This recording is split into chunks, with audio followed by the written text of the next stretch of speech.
자, 그럼 다음 분계를 같이 한번 시작하겠습니다. 자, 내가 평화상점에서 상품을 매입하고 그랬어요. 자, 여기서 상품이라는 것이 나왔고 매입이라고 했습니다. 자, 그러면 자산의 증가가 되겠죠? 그러면 차변에 상품이라고 기록해 주시고요. 한 개에 3만 원이다 라고 했으니까 10개에 그 다음에 한 개에 3만 원이다 그랬으면 수량이 10개고 단가가 3만 원이므로 30만 원이 답이 되겠죠. 자, 이 중에서 10만 원은 그랬습니다. 10만 원을 현금으로 지급했다라고 했습니다. 그러면 현금이 감소됐죠. 그러면 자산의 감소라고 보는 거고, 그래서 대변에 현금 10만 원이라고 적고요. 나머지 20만 원이 더 있어야 양쪽의 금액이 맞겠죠. 그런데 여기서 외상으로 매입하였다. 외상으로 하고 매입하였다는 게 앞에가 있으니까 이어서 써본다면 외상 매입금이 되겠죠. 자, 이거는 부채가 증가했다. 그러니까 20만 원의 빚이 생겼다라고 기록하시면 되겠죠. 자, 그럼 두 번째를 보겠습니다.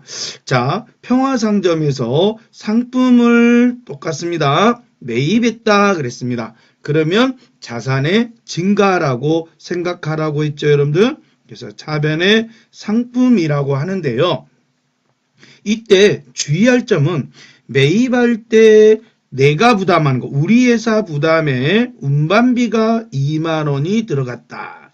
그럼 이거는 따로 운반비라고 비용으로 처리하면 안 됩니다. 자, 즉 여러분 한번 상상을 해보세요. 내가 물건을 사가지고 60만 원을 샀어요. 근데 그 상품을 60만 원을 들고 회사로 오기가 어려울 때 우리는 어떻게 하죠? 택시를 탄다든지 또 차량을 화물차를 이용한다든지 이렇게 해서 또 비용이 운반비가 더 들어가잖아요. 그러니까 결국은 물건을 사기 위해서 내가 돈을 쓴 거는 얼마를 지출한 거예요? 60만 원의 상품값하고 또 2만 원의 운반비를 사용했으니까 여러분들은 원가가 상품은 62만 원이 지출이 되었다라고 우리는 생각하시면 되는 거죠. 자, 그래서 여기서 주의할 것은 상품을 사고 이렇게 운반비가 들어갔다면 이거를 포함을 해 주세요. 상품에 매입했다가 포함을 해 주시는 겁니다. 자, 대금은 약수금을 발행해서 지급했다. 그럼 여기서는 다른 사람으로부터 또는 다른 업체로부터 또는 다른 거래처로부터 받아서 보관 중이란 말이 없잖아요. 그쵸? 문장을 보면 그냥 약수금을 발행하여 지급했다. 결론은 우리 회사의 어음을 발행해서 지급했다는 겁니다. 그러면 이거는 부채가 증가한 걸로 보고 대변에 지급어음이라고 이때는 사용하셔야 됩니다. 그래서 대금은 60만 원을 기록해 주시고요. 자, 2만 원에 대해서는 현금으로 지급하였다라고 따로 나와 있으니까 현금이 자산이 2만 원이 지급했다라고 대변에 기록해 주시면 되겠습니다. 자, 세 번째로 가봅니다. 최선상에서 상품을 매입하고, 자, 이제 이해되시죠? 차변에 이렇게 적습니다. 매입을 했다라고 하면 상품 600만 원이라고 자산의 증가를 적어주세요.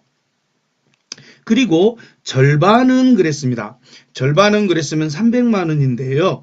약수금을 발행하여 지급했다. 자, 방금 앞에 분계에서도 우리가 공부했듯이 타 거래처에서 받은 어음으로 지급한 게 아니라 내가 발행한 약수금으로 지급한 거예요. 우리 회사가. 그래서 이때는 지급어음을 부채가 증가한 걸로 해서 300만 원을 적어주시고요. 나머지 300만 원에 대해서는 당자수표를 발행했다.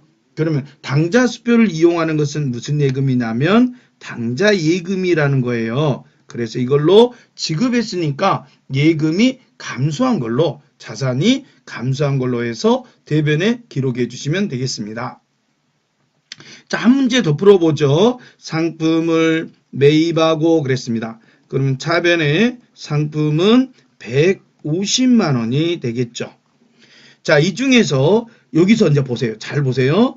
어음은 어음인데 이 문구가 들어간 거죠.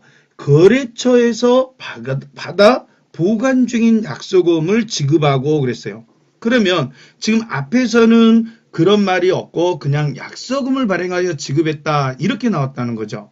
그러면 이거는 우리 회사에 어음을 발행해서 지급했으므로 지급어음이라고 표현하지만 지금 여기서는 거래처에서 받아 보관 중인 약속금을 지급했다라고 했으니까 이때는 뭐가 돼야 될까요? 받을 어음이 없어지는 거죠. 소멸되는 거죠.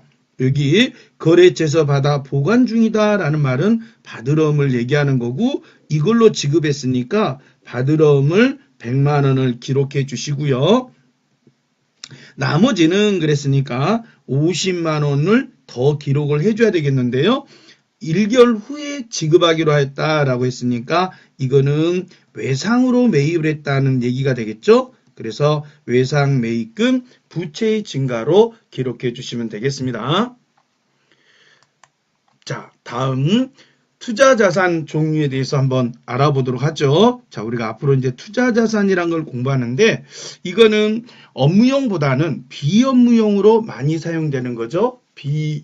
영업용이나 비업무용으로 사용되는 건데 예제를 보죠. 자, 여기서 비영업용 토지라고 합니다. 자, 여기서 이제 우리는 중요한 거는 토지는 토지인데 앞에가 중요한 말이 들어가죠. 비영업용이다 라고 합니다. 업무용이 아니다라는 겁니다. 그러면 우리가 토지를 다른 말로 부동산이라고 표현하죠. 부동산. 그래서 이거를 우리는 비업무용 토지에 대해서는 투자 부동산이란 말을 사용합니다. 그래서 투자 부동산으로 현금 매입했다라고 했으니까 샀다는 얘기가 되겠죠. 그래서 자산으로 투자 부동산이라고 300만 원을 기록해 주시고요. 이 토지를 사기 위해서 현금을 감소가 된 거죠. 현금이 나간 거죠. 지출이 된 거니까 현금의 감소로 자산의 감소로 대변에 현금 300을 기록해 주시면 되겠죠. 자, 그 다음 3년 만기의 정기예금. 3년이라는 기간은 우리는 장기로 표현합니다. 그래서 우리는 이거를 장기성 예금이라고 합니다. 장기성 예금이라고 하고요. 자, 현금 500만 원을 입금하다. 그러면 이건 뭐죠?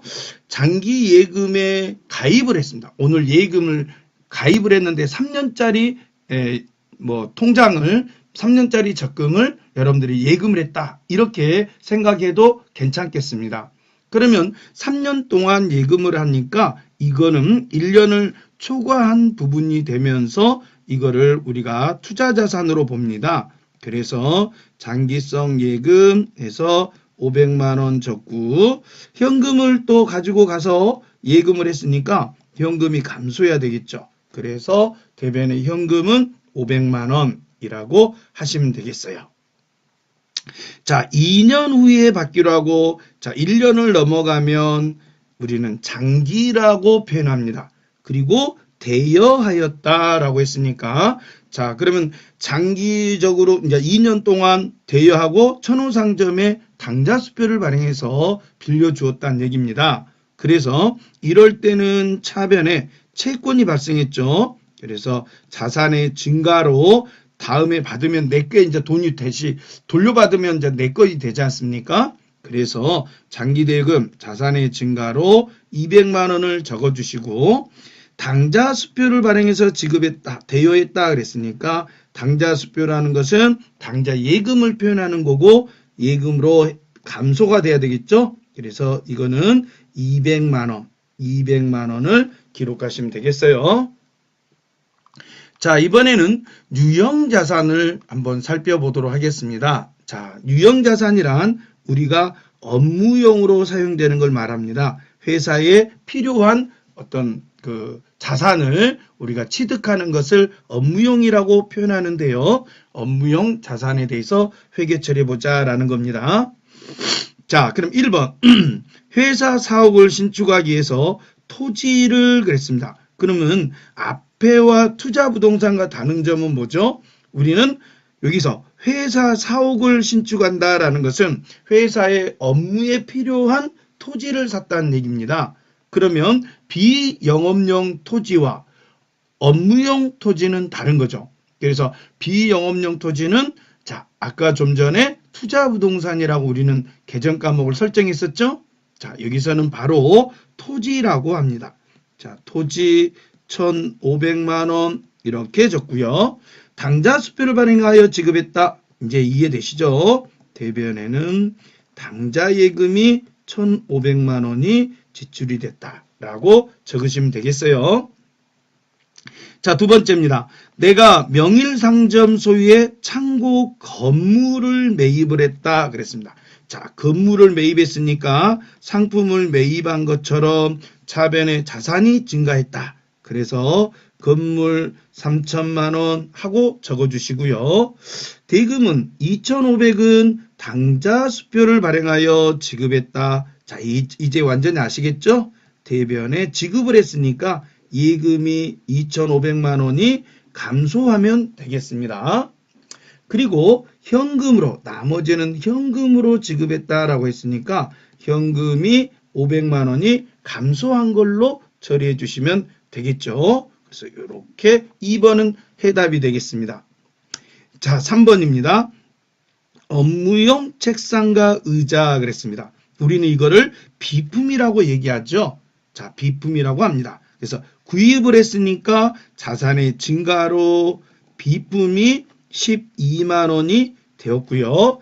그에 대한 상대 이제 계정은 현금을 주고 샀으니까 현금이 감소되겠죠. 책상 의자를 사기 위해서 회사 돈을 썼으므로 대변에 현금 12만 원 이렇게 적으면 되겠죠.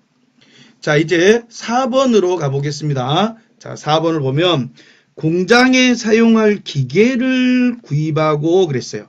기계를 구입했다라고 했으니까 기계장치라고 우리는 말합니다. 그래서 기계장치 130만 원이라고 적고요. 대금은 외상으로 했다. 자, 여러분들 앞에서도 말씀드렸죠. 외상 매입금과 미지급이 있어요. 외상 매입금과 미지급이 있는데 외상 매입금을 사용할 때는 상품일 때다라고 했어요. 외상 매입금을 사용하는 것은 상품일 때고 이런 식으로 차변에 기계장치가 나왔다. 이 기계장치가 그러면 이런 경우는 미지급금이라고 부채의 계정 과목을 바꿔줍니다. 미지급금이다 라는 거 잊지 마세요. 5번입니다. 상품 배달용 화물차를 그랬으니까 차량 운반구죠. 구입하고 그랬어요. 구입하고 자, 차를 구입했으니까 차변에 자산의 증가로 차량 운반구 450만 원이라고 적고요. 200만 원은 당좌 수표를 발행하여 지급했다. 이제 이해되셨죠? 대변에 당좌 예금, 예금이 감소했다. 자산이 감소했다. 200만 원을 적어주시고요. 나머지는 10개월 할부로 했다라면 할부도 우리는 외상입니다. 할부도 외상으로 처리가 됩니다. 그래서 앞에 차량 운반구가 나왔으므로 외상 매입금보다는 미지급금이라는 말로 250만 원을 처리해 주시면 되는 거죠.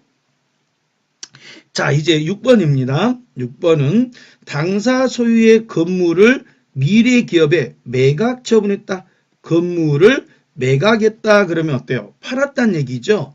팔았다. 그러면 이번에는 건물이 소멸돼야죠. 없어져야 되겠죠. 팔았으니까 건물의 자산의 감소로 봅니다. 그래서 건물 400만 원이라고 하고요.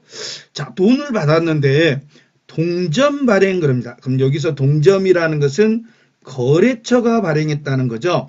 거래처가 발행했어요. 그럼 내가 발행한 수표가 아니기 때문에 거래처로부터 받은 수표는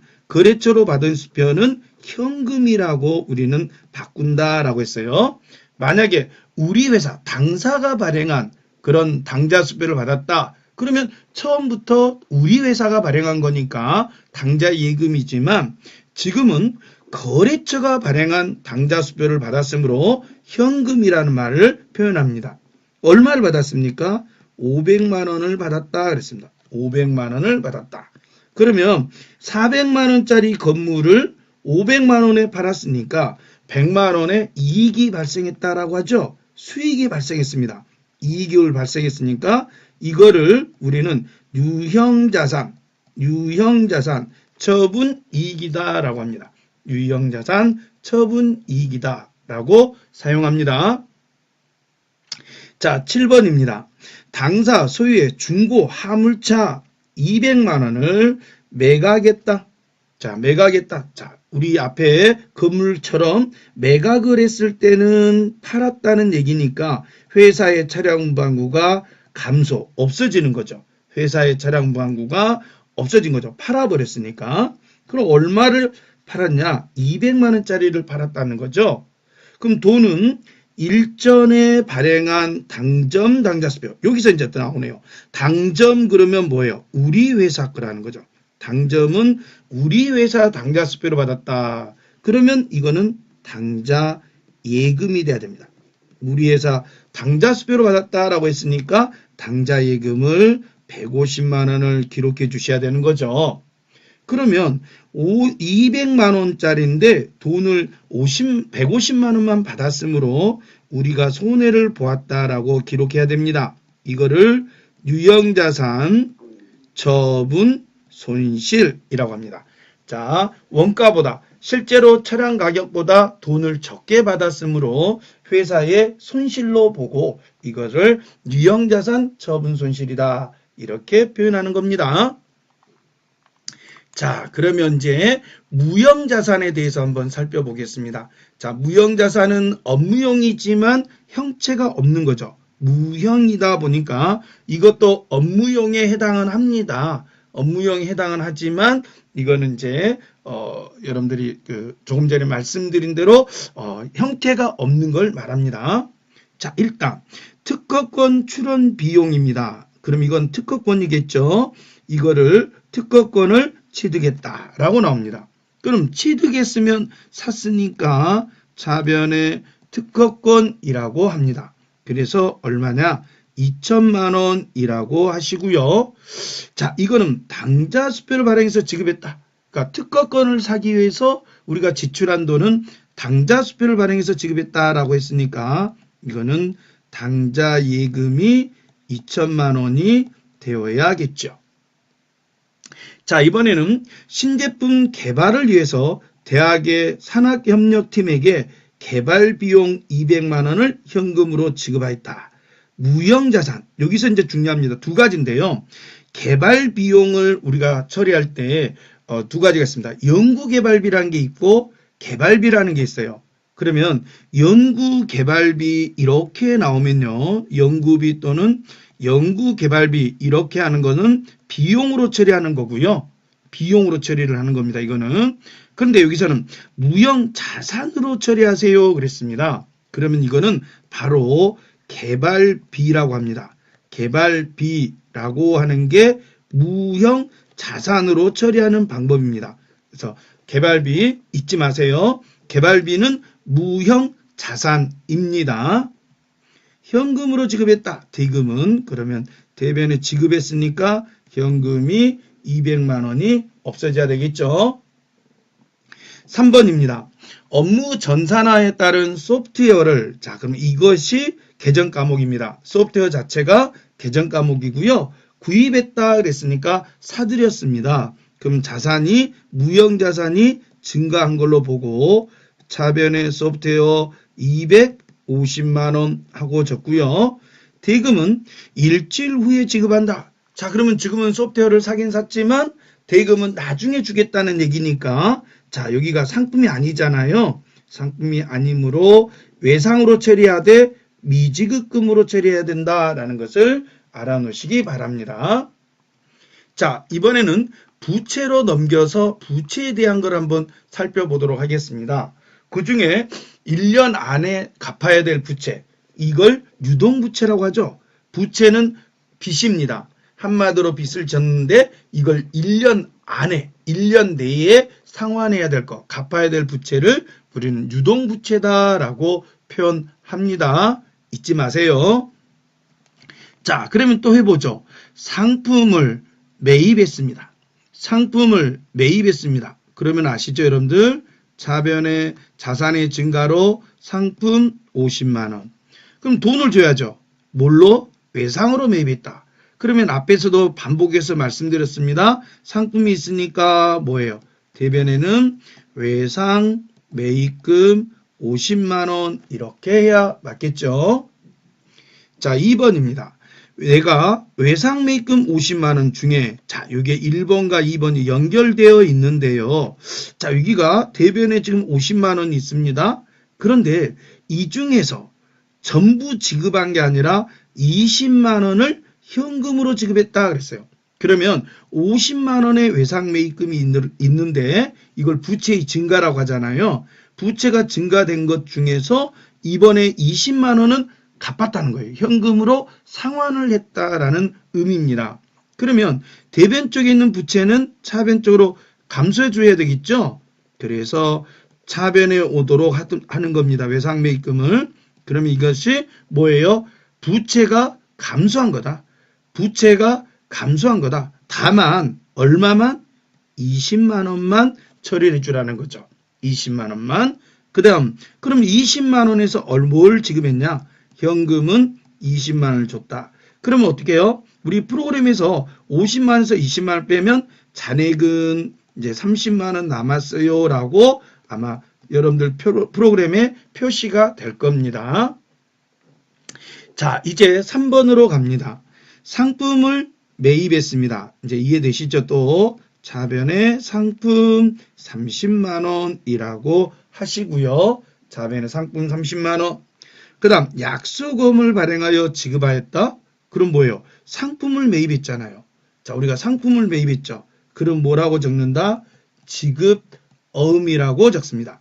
지급어음이라고 적습니다. 그래서 그 지급어음을 뭐라고 한다? 30만 원 하고 처리를 해주시는 겁니다. 자, 그러면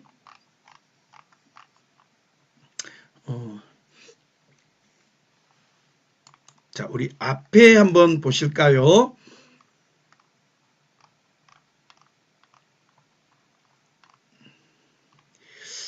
여기서는 앞에서는 그 어음 문제가 없었는데, 자, 이거는 제가 그럼 다시 어음 문제 나올 때 한번 또 비교해서 제가 한번 설명해 드리려고 했는데, 자, 비교해서 드리기로 하고, 자, 계속 다시 한번 그대로 이어서 보겠습니다.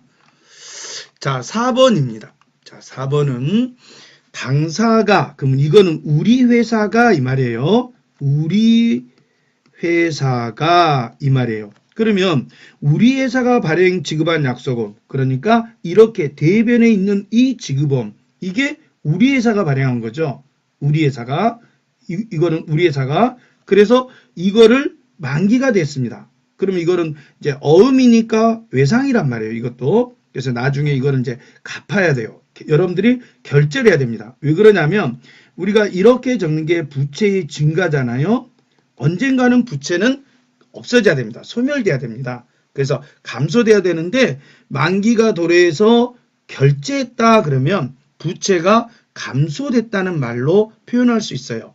그래서 대변에 적었던 지급어음을 차변으로 가져와서 30만 원을 부채를 감소시켜 주시고요. 대변에는 당자예금 계좌에서 지급했다 그랬으니까 당자예금을 30만 원을 기록해 주시면 되겠습니다. 자, 5번입니다. 중고자동차 한 대. 자, 여러분들 중고자동차는 뭐죠? 차량방구죠. 이거를 구입했다. 그럼 차를 샀다는 얘기니까 자변에 차량 운반구 140만 원 이렇게 합니다. 그럼 앞에서도 설명드렸지만 대금은 외상으로 했다. 그럼 원래는 외상 매입금이죠. 근데 차변을 보니까 상품이 아니란 말이에요. 상품이 아니면 뭐라고 적어라? 그렇죠. 미지급금이라고 적어라. 상품이 아닌 거에 대해서는 미지급금으로 처리한다. 이렇게 부채가 증가한 걸로 합니다. 자, 6번. 여기도 또 연결된 거죠. 일전에 이제 구입한 자동차 대금이 140만 원 있었다. 그럼 우리 이거를 돈 줬어요, 안 줬어요, 우리? 아직 안 주고 미지급으로 해놨었죠, 여러분들? 근데 오늘 이 140만 대에서 당좌수표를 발행해서 지급을 했다. 이렇게 나오면 결제했다는 얘기죠. 이제 당좌수표로 결제가 들어갔어요. 그럼 부채를 또 갚았으니까 얘를 또 차변으로 가져옵니다. 부채의 감소로 이쪽으로 가져오죠. 그래서 미지급금 140만 원 적으시고, 자, 당좌수표를 발행해서 지급했으니까 당좌예금이라고 해서 140만 원을 적어주시면 되겠죠. 자, 이번에는 7번입니다. 자, 상품 300만 원의 판매 계약을 하고, 자, 우리는 계약을 한 거에 대해서는 회계 처리하지 않습니다. 계약을 한 것은 회계 처리하지 않습니다. 그런데 계약금을 현금으로 받았다. 그럼 실제로 받은 건 계약금이므로 이걸 처리해 줍니다. 그럼 현금으로 받았다 그랬어요. 받았다. 그러면 차변에 현금 30만 원이라고 적죠. 자, 이렇게 계약금 받는 걸 뭐라고 하느냐? 선수금이라고 합니다. 선수금이라고 합니다. 자, 그럼 선수금은 뭐냐? 부채. 우리가 계약금이라는 것은 뭐죠, 여러분들? 남의 돈을 미리 받은 것을 말하죠. 계약금을 받은 거는. 그래서 남의 돈을 받았으니까 이걸 선수금이라 하고 이걸 우리는 부채의 증가로 합니다. 그럼 왜 그러냐? 아직 물건이 판매가 돼야지 거래가 성립이 되는 거예요. 그러니까 지금은 임시적으로 계약금만 받은 것 뿐이지 실제로 상품 거래가 이루어진 게 아닙니다. 그래서 우리는 일단은 남한테 받은 이 돈에 대해서는 부채로 증가한 걸로 우리는 처리를 해 놓고 나중에 이제 실제로 상품을 매출하게 되면은 그때 이걸 상계하는 거죠. 그게 바로 여기 나옵니다. 자, 7번과 연결돼서 8번에 일전에 판매 계약한 상품 300만 원을 전달하고, 그러면 판매했다는 얘기죠. 상품을 이제 팔았습니다. 자, 그러면 매출이 발생했다는 거죠. 상품을 전달했으면 이거는 상품을 매출이 발생했다 그랬으니까 상품 매출이라고 적는 거죠. 얼마냐? 300만 원이라고 기록을 합니다. 상품을 매출하셨고, 자, 이거는 수익이 발생한 거죠. 상품 매출은 항상 우리는 수익이 발생했다라고 생각하시면 됩니다.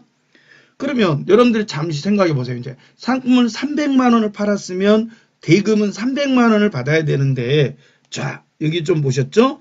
계약금으로 미리 받았을 때는 선수금이라고 여러분들 해놓는다고 그랬죠? 그래서 계약금을 빼셔야 됩니다. 그러면 대변했던 계약금을 차변으로 가져오죠. 그래서 선수금 30만 원 하고 해주시고요. 나머지 270만 원에 대해서 자, 약속어음으로 받았다. 그럼 이건 뭐예요? 네, 약속어음으로 받았다 그랬잖아요. 그럼 누구한테 받았어요? 거래처로 또 받아왔죠? 무슨 어음이다? 받을 어음이다. 이렇게 기록해 주면서 차변의 대금 결제를 마무리 짓는 겁니다. 자, 어떻습니까? 여기까지 일단 분계를 우리가 먼저 여러분들과 한번 풀어봤습니다. 그래서 다시 한번 천천히 생각하시면서 거래 판료서를 절대 잊으시면 안 돼요. 여러분들이 지금은 70점에 우리가 전표 실무시험에서 그 점수를 받기 위해서 공부를 하고 있는데요. 굉장히 중요한 수업이다라고 할 수 있겠습니다. 그래서 하루빨리 여러분들이 얘가 그 거래 판료서에 따라서 차대변 나눌 수 있는 거, 분계가 굉장히 중요하다. 여러분 빨리 할 수 있도록 스스로 여러분들이 노력을 하셔야 되겠습니다. 자, 그럼 잠깐 쉬었다 하겠습니다. 다음의 문제를 통해 학습한 내용을 확인해 보세요.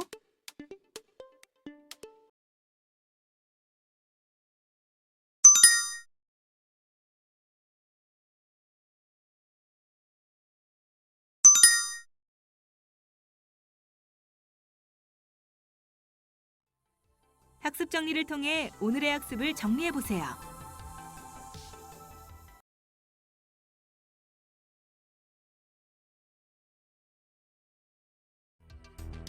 이번 시간의 학습을 모두 마치셨습니다. 수고하셨습니다.